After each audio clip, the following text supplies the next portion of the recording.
Hah? Oleh mangan roti.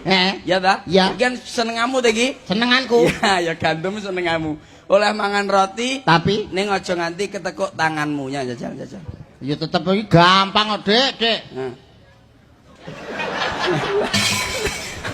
Nek kok gak iso, Dik? Ngene kae entuk. Ora oleh.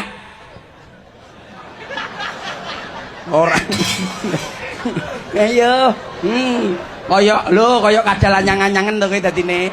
Ono model wae apa iso mangan roti tapi ora nekuk tangane. Apa iso? Langka, Dik, wi langka tapi nyata. Sak ndur hipnotis wi. Iya iso, Pak. Iya carane? Carane gampang lah aku, carane beda karo liyane. Ngalih. Dek. Ya. Carane tangane ora ditekuk. Tangane ora ditekuk to? Iya. Gampang. Kene tek, tangan ora ditekuk, tangan.